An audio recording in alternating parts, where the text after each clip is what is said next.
morphological process in English. Morphological process in English refer to the various ways in which words are formed and modified through the combination of morphemes.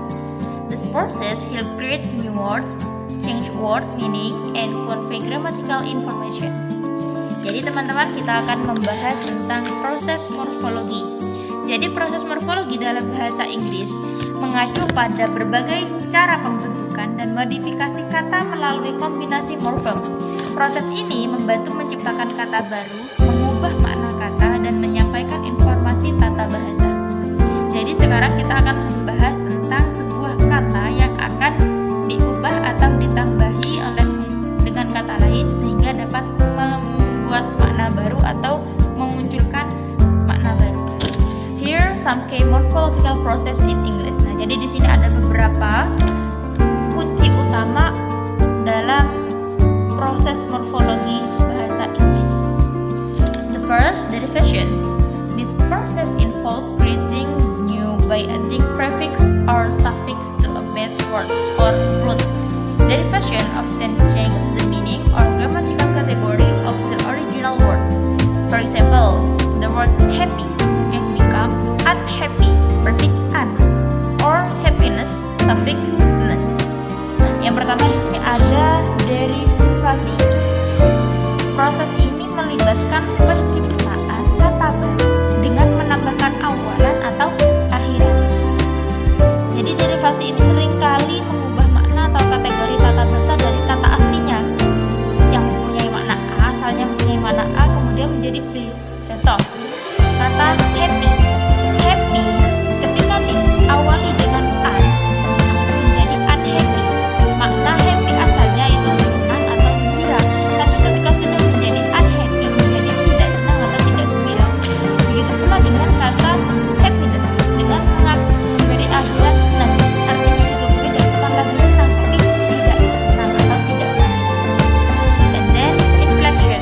Inflection involves modifying a word to express different grammatical features without changing its word meaning.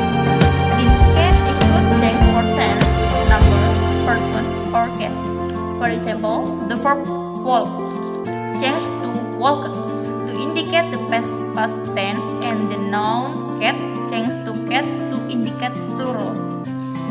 Jadi yang kedua, ini melibatkan modifikasi kata untuk mengekspresikan fitur tata bahasa yang berbeda tanpa mengubah makna intinya. Nah, ini dapat mencakup perubahan untuk bentuk kata, jumlah, orang, atau kasus. Contohnya, kata walk. Walk memiliki arti berjalan. Ketika kita gunakan di past tense menjadi walked. Walk menjadi walked ketika kita gunakan untuk past tense. Tapi maknanya tetap sama-sama berjalan. Kemudian, misalnya kata benda cat. Cat kucing, kucing satu. Ketika kita ubah ke bentuk plural, ke bentuk jamak, maka ditambahi s di belakangnya menjadi cat, artinya kucing banyak. And then compounding. Compounding combines two or more free morphemes to create a new word. The resulting compound often has a meaning that reflects the combination of each part. For example, the word tooth and brush combine to form toothbrush, which refers to a tool used for brushing teeth. Nah, selanjutnya ini penggabungan dua atau lebih morfem bebas untuk membuat kata baru. Nah, hasil ini seringkali memiliki makna yang mencerminkan kombinasi bagian-bagiannya. Contohnya tadi, tooth. Tooth artinya gigi dan sikat. Brush, sikat brush. Ketika tooth dan brush digabung menjadi toothbrush. Nah, ini mempunyai arti sikat gigi yang merujuk pada alat yang digunakan untuk menggosok gigi. Dan concession, also known as zero derivation. Fourth version occurs when the word changes its grammatical category without any change in form. This allows a word to function as a different part of meaning. For example, the noun mother can be converted to the verb mother, meaning to give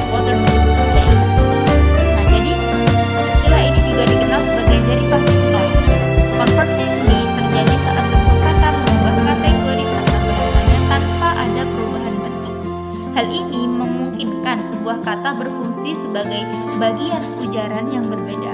Nah, tadi contohnya water. Water bermakna air.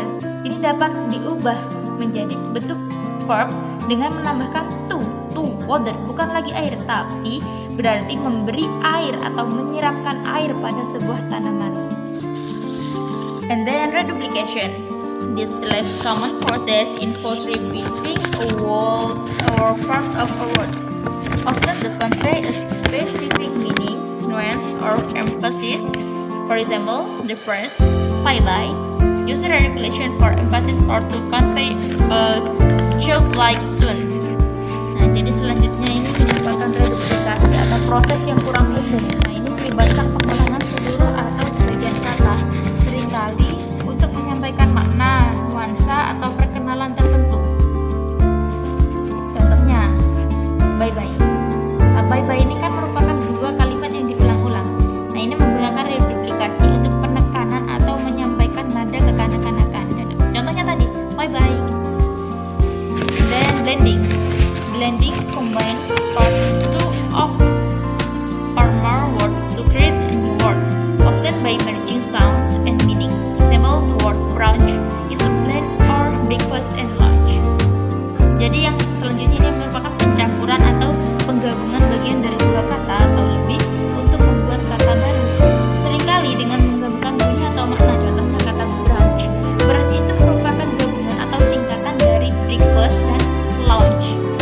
Kemudian, and then clipping. Clipping involves shortening a longer word by removing one or more syllables, typically used in informal language. For example, the word advertisement is often clipped to ad. Jadi di sini ada sebuah kata yang panjang dengan menghilangkan satu atau beberapa suku kata yang asalnya itu panjang, kemudian kita potong sehingga menjadi lebih pendek. Berarti biasanya digunakan dalam bahasa informal. Contohnya,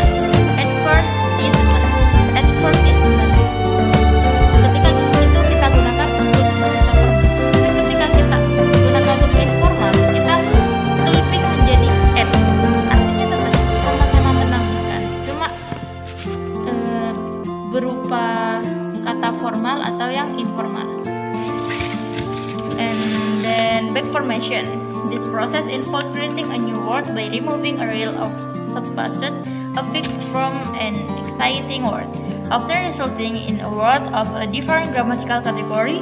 Example, noun editor has given rise to the verb edit through back formation. Jadi yang terakhir adalah proses melibatkan penciptaan kata baru dengan menghilangkan affix yang sebenarnya atau yang dianggap sebagai imbuhan dari kata yang sudah ada, yang seringkali menghasilkan kata dengan kategori tata bahasa yang berbeda. Contohnya ada kata tanda editor.